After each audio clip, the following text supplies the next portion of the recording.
Okay, everyone, welcome to this week's episode of Coffee with DT. Don, how's everything going? Going good. How are you doing? I'm doing pretty well. I'm excited for today's topic, which is what Tiger King has to do with marketing. Tiger King and marketing. All right, we're gonna have some fun with it. We are going to have some fun. So, for anyone who doesn't know, and I'm not sure who wouldn't know this at this point in time, but Tiger King is a mini series on Netflix. It's kind of a documentary style mini series involving Joe Exotic, who owned what some might call a tiger rescue or personal zoo in Oklahoma. And I thought the show was really interesting. Don, did you watch it? I did, and I binge watched it. Like I started in thinking about it, I was like, one, I don't feel comfortable watching this. Right. Two, all right, I'm gonna just check it out just so I know what everybody's talking about, right? Yeah. And then three, I couldn't put it down, and I binge watched it for like 6 hours. So it's Yeah. like these three phases of getting into Tiger King. Yep. My friend was like, you have to watch it. And I was like, I feel wildly uncomfortable. And she was like, just get into the second episode and you'll understand. And I watched all of the episodes in a row. It was hilarious. So something that's interesting from a marketing perspective is this concept of, obviously, people who are on social want to create a following. They want to create something that is streamable, that you really want to be involved in. What do you think about this concept of binging that Netflix has created along with other streaming services? Yeah, a couple of things, when I think about Netflix and Spotify and now, Hulu and Disney Plus, they're tapping into something that is pretty simple, actually, which is we all want choice. We want to watch what we want when we want to watch it, number one. The second thing is we want personalization. We want to be served up a portfolio of choices that are just for us. And then the third thing, we also want to know what everybody else is watching. It's actually pretty interesting. Mm-hmm. So now on Netflix, there is a personal choice for me. There's one for my kids. There's one for my wife. And then when I open up Netflix, it has my personal theater of what I might want to watch or be interested in based on knowing my habits. But then there's a top 10 list that says what everybody else is watching. Yep. And so we want to have a personal view, a group holistic view, all at our fingertips. And that is the new expectation of today's consumer. Yep. It's interesting because I think that there's this concept of on-demand consumption. So people want excellent content when they want it. How do you think that's changed the expectation of agencies in the business world? So when I think about agencies in the business world, I think about folks that come into an organization, they've got big ideas, right? They've got pedigreed artists, right? They got all these great creative talents, and missing the business owner's view and the pressures and the expectations of what a business has to get done. What this new client expectation has forced on agencies and anybody that wants to serve a business is you have to be able to operate with creativity and pace and personalization and business value in concert. You can't just build me a pretty website without content to go with it. You cannot have great content that sounds good that doesn't convert. Mm-hmm. You have to now synthesize these things into a package that a client will deem, understand, and get business value real time. And it's very challenging, right? Because in order to really serve somebody at that level, they've got to trust you enough, right? With what they've done in the past that's worked, what they've done in the past that's not worked, and then how they view the future, right? In a way that you understand their fears, concerns, and the different things that are facing them as a business. And so I would say that the agency relationship with clients has actually increased exponentially in complexity because it's now something to where clients want to co-create with you in real time. Yeah. Right. And so your creative teams are no longer the de facto experts because they're the creatives or they're the web designers or they're the brand folks. It's now a function of coalescing an organization full of different teams, disparate views, and then how do you synthesize that into a single picture, right, that uplifts the brand. For us at Walk West, for me personally as a business leader, I love that because I'm not married to any one way of doing anything. And so because of that, I don't come in with any intentional biases about how something should be done. We want to clarify the objective and then use the wisdom of the crowd, whether that is the agency, their clients, our team, to really come together with a great answer. Yeah. Yeah, I definitely think that the entire industry is pivoting in this direction of having to adapt in live time. And you're having to see what works because from a social media perspective specifically, the algorithm is changing by the second, I feel like now, because so many more people are having to push out content online versus relying on this person-to-person interaction. Yep. What I would add to that is, social media in particular, marketing in general, has now 3 factors in my mind. One is quality, right? What your content is and says needs to be meaningful. It needs to be authentic. Quality is important. Volume is critical. You can't have a great quality campaign that people only see one time. Mm-hmm. And then consistency. You got to be there for the long haul. Somebody asked me, said, Don, you've gotten into podcasting. That's your new thing. Why do you think you'd be good at that? I said, I don't know why I think I'd be good at it. But what I do know is anything that's difficult, and creating content over the long haul is difficult, we can become good at it because I won't quit. Mm-hmm. So that means after 100 episodes, I'll be better than after the first one. When I get to 1,000 episodes, I'll probably be really good at it. But I'm not going to stop when other people stop learning because it became too hard to incorporate building content for your personal brand into your daily life. And so really what we want to do is translate that kind of thinking to Walk West is how do you take the simple and make it magical? And some of it has to do with consistency. Mm-hmm. And a lot of people miss the consistency piece, right? They've got great brand thinkers, but how do you take that brand thinking and putting into the daily kernels of knowledge that your clients consume on an everyday basis? Yeah. So speaking of personal brand, sure. I'd say Joe Exotic has a pretty developed personal brand. What do you think from this micro-targeting perspective? How is Joe Exotic speaking to that concept? So one of the things we talk about as marketers is being your authentic self. Mm-hmm. As bananas and batshit crazy as he is, yep, they're just facts, right? Yes. He is his authentic self. Mm-hmm. And people are attracted to those that are unafraid to be who they are. Even if you agree with them, disagree with them, like them, don't like them, at some level, you respect people who are their authentic self and put it out there. And so one of the things when I was watching it, I was like, you know what? This cat is bananas. This but cat, he is all the way live, right? All day, every day in just who he was. Mm-hmm. And whether that's selfish, whether that is entertainer, whether that is business person, it was just put all out there. And so I think when we look at this micro-targeting world, people are looking for that real connection when so many points of media is a facade. And Joe Exotic is real, right? And now we can all make our moral and our perspectives on who he is, why it's good, why it's bad. But one thing nobody can take away is whether he's an authentic, real person that is trying to share with the world who he is and what he wants.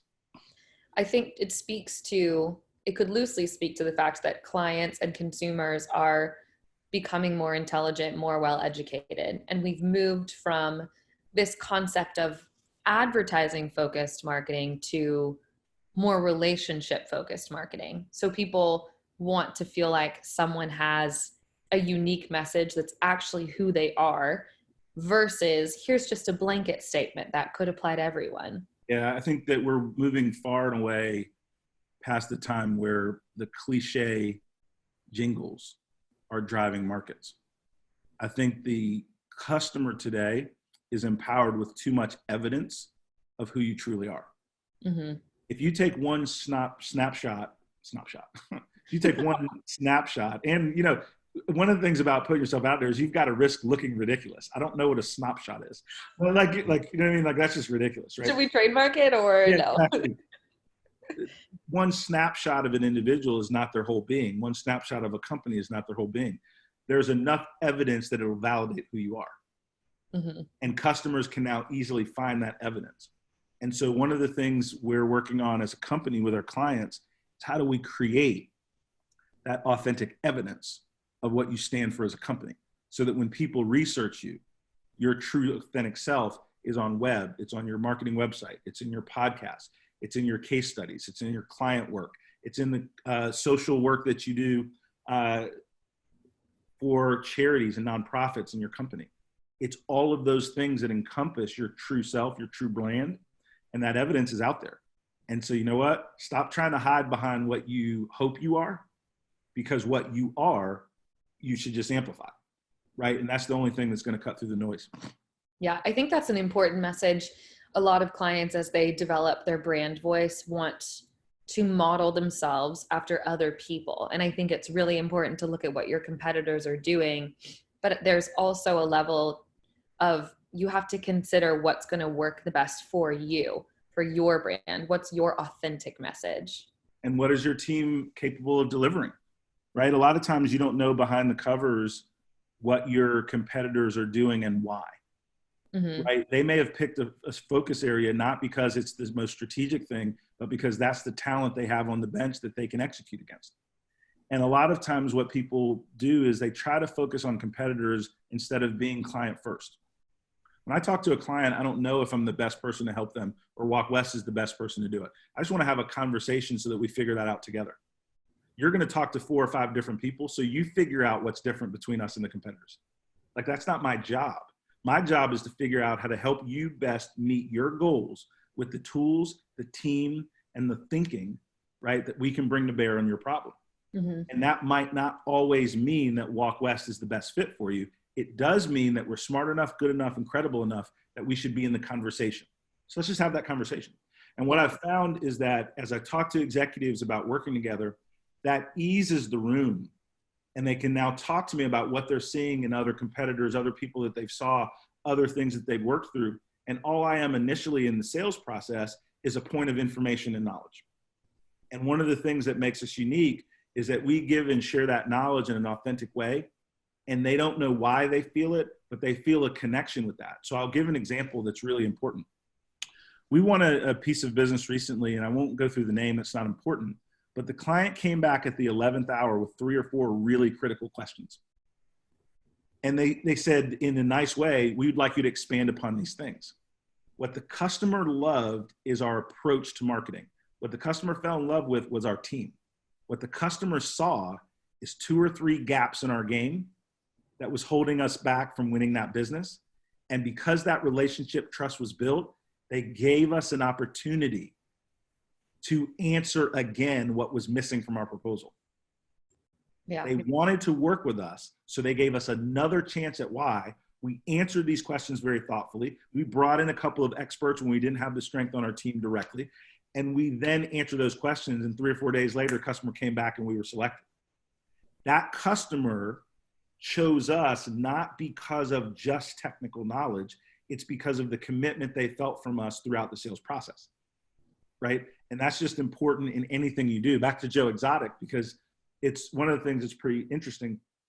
One, people like train wrecks. Like it or not, people like 100%. People think like something that's shocking, that's big. What's the big idea? What's the big thing that's happening? Number 2 is people want escape. People either want something that connects with their authentic feeling and personality. That's one way a brand can ignite. Or they want to escape their everyday life and they want to go on a journey that's different than their life. That's either aspirational or a peek inside. That's why behind the scenes, like there's a documentary right now, a 10 episode documentary on Michael Jordan. Yeah. You want to go behind the scenes and see what it was like to be a part of the Chicago Bulls, the most celebrated team in sports history. So people are gravitating to that viewpoint. People want to see behind the curtain of greatness. And those are the kind of things that become a part of us. So Joe Exotic was really a documentary behind the scenes of something that was radically different than we'd ever seen before, right? But it wasn't just a story, it was a backstory. And people are very interested in that backstory. Back to our clients today, they no longer just want us to deliver 3 pitches. They want to co-create behind the scenes with us, and they want to make the pitch with us. They want to be a part of working creatively with us in tandem, And that allows two things to occur. Number one, it allows the client to be bought in early in the direction that we're going. And then now you have somebody that can really sell an idea through senior management because they were a part of creating it. I definitely, yeah, there's a lot to be said for that behind the scenes piece. And I think that in the marketing world, from what I've seen, a lot of people are having to kind of shed this facade or this overly produced way that they're relating to people, especially through this stay-at-home order and everything that's going on.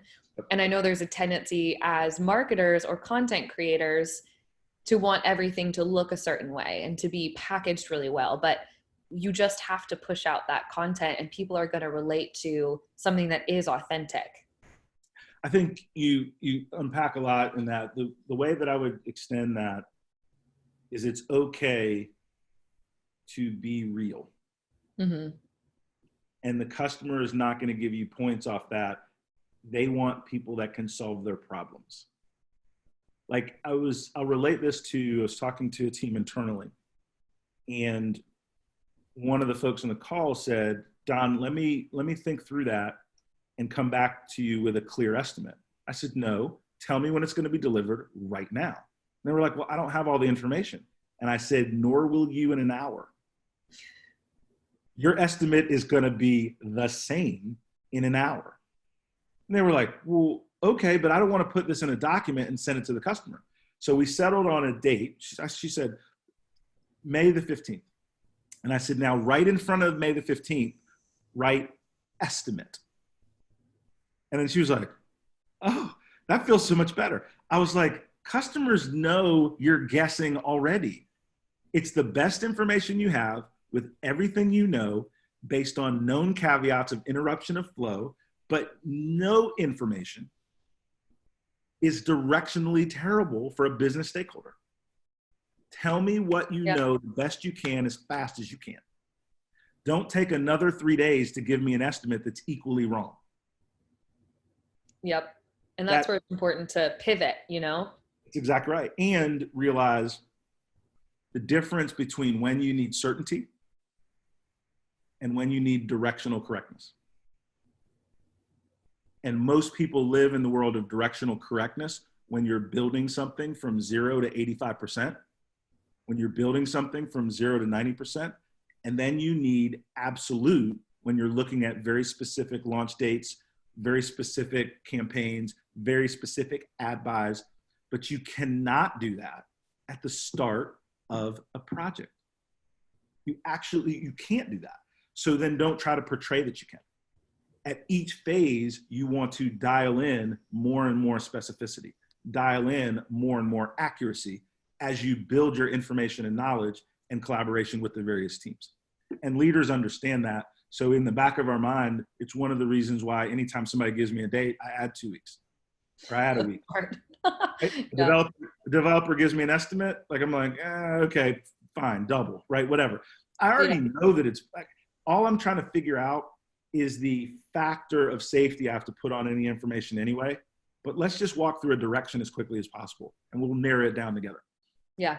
I wonder if the people who produced and created Tiger King had those thoughts at the beginning of the process of like, this is so specific. Like you're just kind of estimating or guessing, like, will this resonate? Because their message is very niche, but I think it was perfectly coupled with the stay-at-home order and people are bored. Like people are just at home. Like I'm staring at walls and watching my rosemary grow in my backyard, you know? At least Tiger King goes, my life isn't as bad as that guy. That guy is bananas, right? Mm-hmm. I think the other thing is that with the influx of social media over the last decade, the streaming platforms over the last 5 to 10 years, I think people can take a risk on a lot of new content because they've already paid for it. Tiger King wasn't on demand for $25. Mm-hmm. I didn't have to go to a movie. If I liked it or didn't like it, I'm paying the same for Netflix. Totally. So now you can take a chance on something that is a trend or fad or whatever, because you've already got the infrastructure to see if you like something first, and then you can easily get out of it, right? So the cost of entry to a new show or a new trend is super easy. And that's something that I think the streaming platforms have right. Yeah. That's an awesome point. So Don, for our final question today, are there any fashion tips that you will take from Joe Exotic moving forward? Yeah, what not to do ever. Yeah, I got a fashion tip. What not to do ever, like starting with like the mullet, even if I could grow one. And, you know, yeah, no, there are no fashion tips from Joe Exotic. Like no. I've seen so many memes that are like, I'm hanging on for dear life, just like Joe Exotic's eyebrow ring. I had a guy on my team start on a Zoom call in a Joe Exotic wig. And like, Amazing. I think I have a picture of it that we can weave into it. But I was like, and this was like a pretty intense meeting. And I was like, I love the wig, don't care. Like, I need these numbers, right? He's trying to be lighthearted and you're like, please no, I can't Yeah, look at that ever again. please no, not ever again. But yeah, no fashion tips from Joe Exotic. We're gonna see a lot of Tiger King characters this Halloween if we're allowed to leave our homes. Yeah, yeah. Well, that's what I am thinking. Absolutely. Absolutely. That's awesome. Well, Don, thank you for your time today. It's always fun. Enjoy it, Megan. See ya. All right, later.